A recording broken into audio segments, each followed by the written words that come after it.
Listen, welcome back. Um, I'm boosted that you're here. Make sure as you're coming in to hit that like, subscribe, hit that notification bell.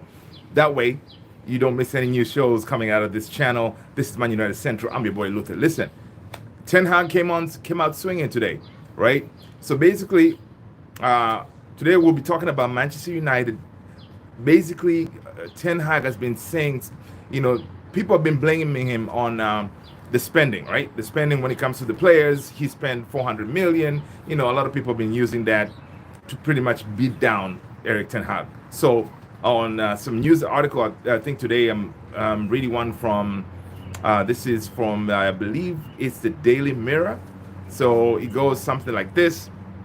So basically, Ten Hag basically saying, look, he did not decide on those transfer, the prices that needed to be paid for those players, right? So basically, he's saying that Manchester United had spent a lot of money on players recently, right? Like hundreds of millions of pounds. But Ten Hag says he wasn't the one who decided how much to pay. Okay, he says other people at the club decided those prices before he arrived, right? He's saying that, look, who are those other people? Well, we basically will be like John Murtaugh, Woodward, David Gill. They're the ones who kind of came up with those prices, you know, to pay the likes of Anthony, you know, paying 80 million or something like that, which was ridiculous, right? So basically he's saying, look, it wasn't me. I did not decide. Yes, I may have, you know, suggested the players, but I didn't say, hey, you go and pay this much, right? So basically the article is saying that, you know, people are saying, well, you know, you spend 400 million, but look, he's saying the people who really spent the money are the ex-chief Ed Woodward, for example. Basically, you know, we know teams, whenever we go for players, they inflate the prices, and people like Ed Woodward, David Gill, Murtaugh, they all kind of, you know, went with this, and, you know, they agreed to pay that crazy amount of money for the players. So he's saying, look, it wasn't my idea, right? But so I'm glad that he's pushing back, because there was a lot of flack coming to him saying, you know what, it's because of you, that's why we have a whole million injuries. You know, it's because of you, that's why we finished eighth. Because of you that, you know, we don't have a style of play. So he was taking a lot of heat. And honestly, for the longest time, he kind of kept quiet. But recently, especially after that winning the FA Cup, you know, he started swinging back, which, you know, I applaud him for doing that, because it's about time, right? And we hear that Ineos, they're still reviewing you know, his progress during the whole season, the whole 2 years he's been here, which is ridiculous, right? There's nothing new. You know what has happened to this team so far, why we didn't perform very well. But at the end of the day, bottom line is this: we finished with 2 trophies. Ten Hag finished with 2 trophies back to back, right? And that is something that, you know, not a lot of managers have done. So that he has that going for him, right? Hey, what's up, Delphine? Thanks for joining. Make sure to hit the like and subscribe. So listen, so yeah, so basically it's, you know, Ten Hag, you know, pushing back. Now the question is this: Fabrizio today said, look, we are reaching the really close, the end of you know, the where Ineos and Sir Jim, basically they will be making the decision to keep or sack Erik Ten Hag. Now listen, if they decide to sack him, who is going to come to replace him? According to Fabrizio, one person who is sitting right there by the door of Ineos, like, you know, right there rubbing his hands, is Thomas Tuchel. All right, he's been like twerking for that job, right?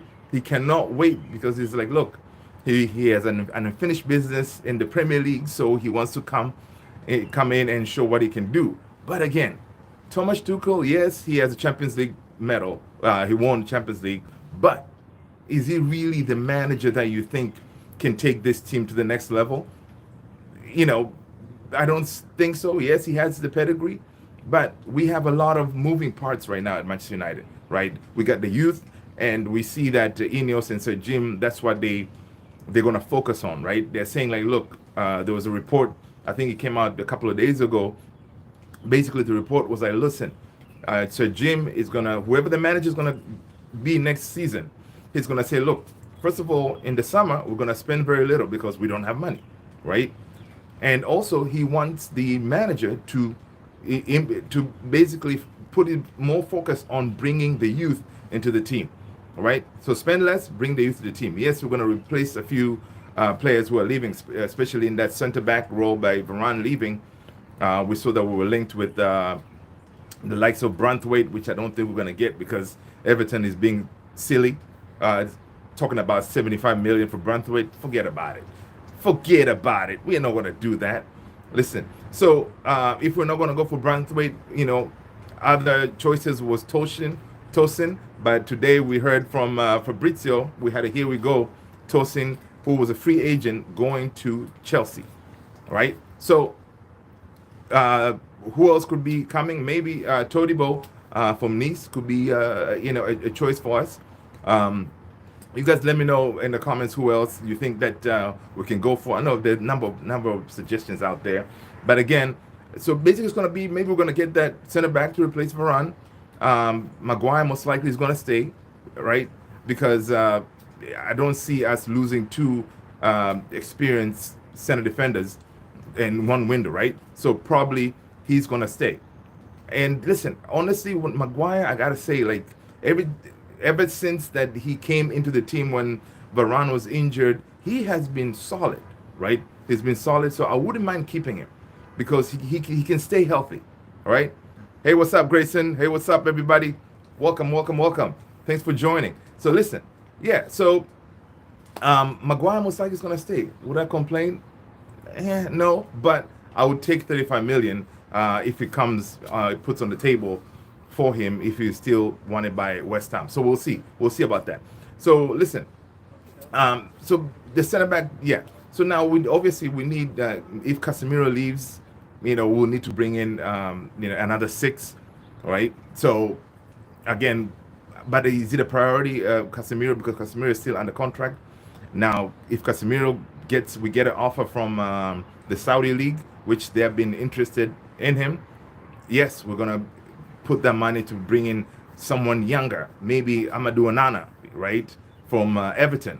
He's tenacious, solid, someone who can partner Kobe Mainu, right? You know, so if not that, listen, I'll be open to spend the 20 million to keeping Amrabat, right? You guys let me know if you want to keep Amrabat or no, but I'll keep Amrabat, man. He has shown me something that, you know, he can do a job for us, right? When, yes, he's not the best, he's not the quickest, especially when he makes some turns, he kind of takes his time, but Amrabat can do the job for 20 million. Come on, I think it's a bargain, right? So there, striker position, yeah, definitely we need. Martial is leaving, right? It sucks that he didn't have, you know, with injuries and everything, he didn't really go to his potential, I would say. But Martial, you know, thank you so much. Peace out. But we need to bring in a fresh striker to assist Rasmus Højlund. Who would that be? Well, we're linked with Benjamin Šeško. But again, even for him, you know, the prices are kind of high up there. So I don't know if we're going to be able to get him in. Another alternative, we saw reports that there was some link of a swap deal with Mason Greenwood and João Felix. Yeah, could something like that happen? Now, this is, of course, the story is, some reports are saying that was not true, that it can happen for real, but if it does, well, you know what, I'll take João Felix because he can play in all those 3 positions, left wing, up top as a false 9, and also right wing. So he's versatile like that, which I like. Now, who else could we be getting as a striker? Serge Guirassy. I don't know, man. He's not at that level of a striker that he could do the job at Manchester United, because again, when you're a striker at Manchester United, like the workload, the attention is all on you because everybody's expecting you to be banging goals left and right and center every day, which is not an easy job, right? And we've seen that it's not an easy job, but Rasmus did really try, and we see that the progression is there. He's, homing his skill. He's not there yet, right? Developing. So again, if we're going to bring another striker, do we want a striker that is going to be the starting, or we want someone to be like second fiddle? Because going forward, I would think that we want Rasmus to continue being our starter number 9, right? And then have a backup striker to kind of help him with the goals and all that situation, right?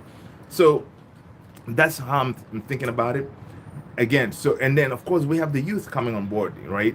So if we're going to bring in another manager, it has to be a manager that can work with all those moving parts.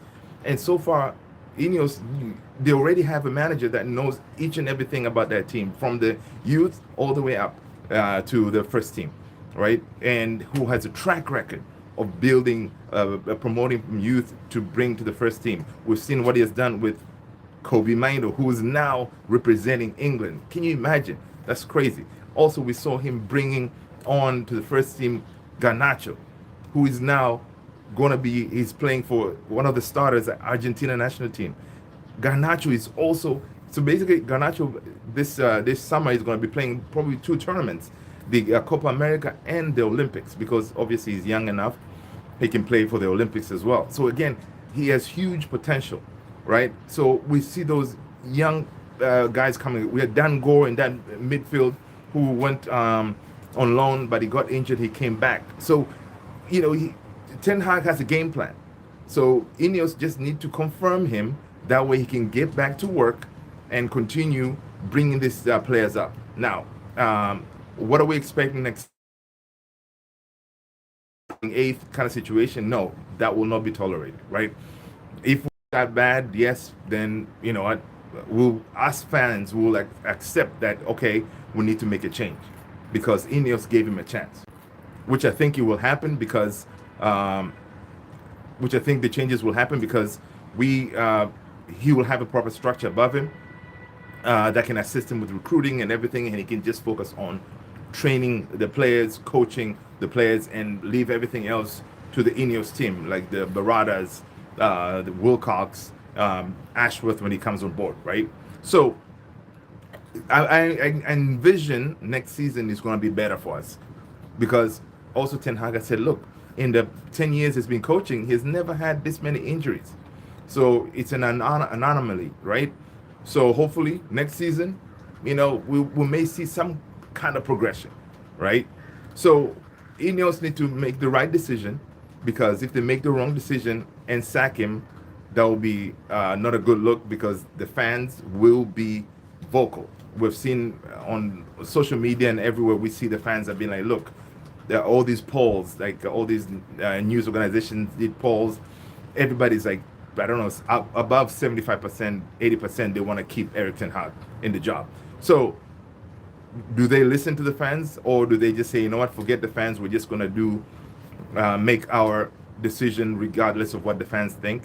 Yes, in a way you want them to do that, because fans, we have a lot of emotion. We put emotion in the way we make decisions. So as an organization, you have to be kind of like, in a way that, hey, whatever the situation, I'm going to make the right call without putting emotion into it, right? And I think that's what Ineos they're trying to do now, because we see that in their debate on whether to keep or sack Ten Hag, the way they're doing it is that Jean-Claude Blanc is actually proponing to keep Ten Hag, and then Brailsford is talking about, sacking Ten Hag. So basically, they've been debating this entire time, the pros and cons and all this stuff, which is good, because then they're doing their due diligence, making sure, like, look, it's just not just making a decision. Oh, we need our kind of our person at the helm, right? They're making the decision, weighing each and everything that pertains in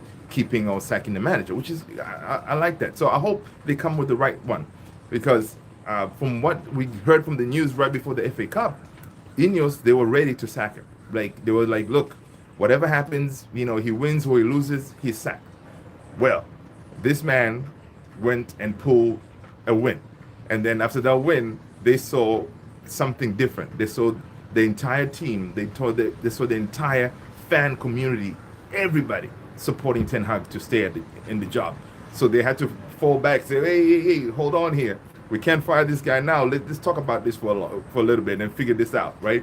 Which is very interesting. It shows like the power us fans have when it comes to these organizations, right?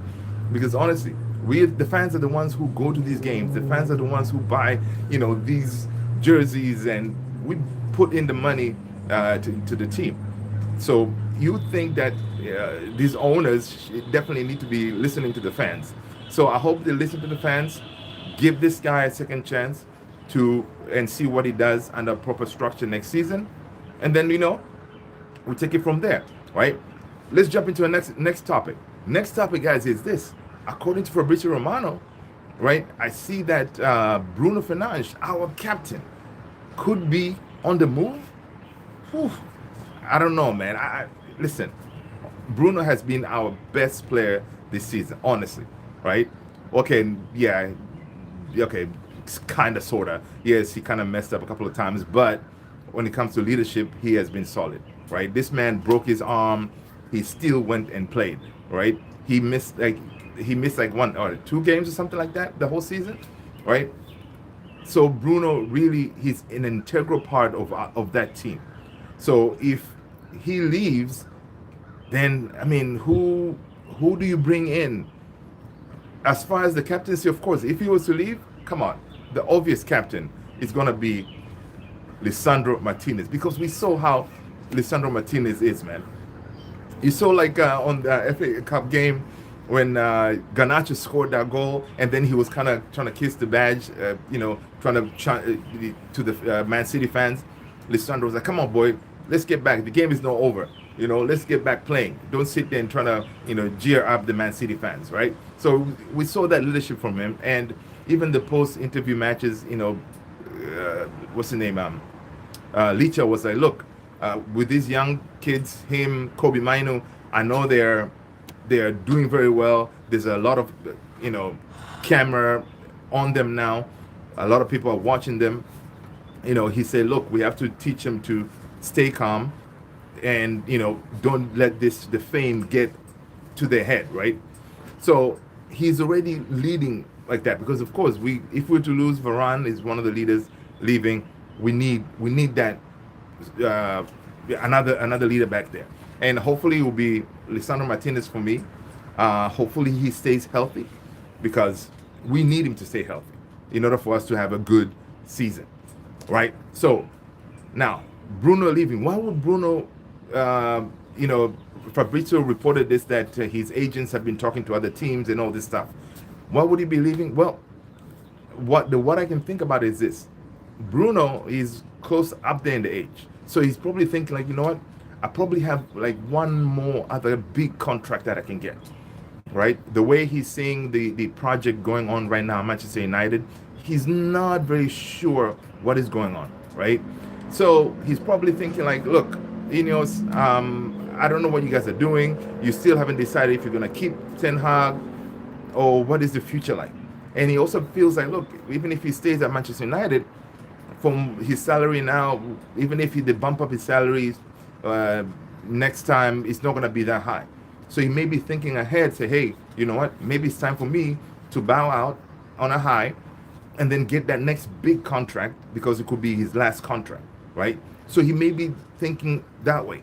So, and Ineos, of course, they're thinking like, what, if Bruno wants to leave, we may actually, it's not a bad thing, we can let him go, open up that salary package again, because now of course Bruno is also up there in the salary as well. So, okay, so and then bring in someone younger, or promote someone from the youth. But it will be a big mistake for now, to see the truth, letting Bruno Fernandes leave. All right, you guys let me know in the comments below if what do you think? Do you want Bruno to stay, go? Yes, he can be. We know Bruno can be frustrating sometimes. Some of the passes that he makes, instead of coming down, he want to make those Hollywood passes and all this stuff. Yes, it can be frustrating, but I mean, it's Bruno, man. We can't. He needs to stay. He needs to be the one helping those the young kids coming to the team stay focused, level-headed, and all that. So, you know what? We'll see what happens.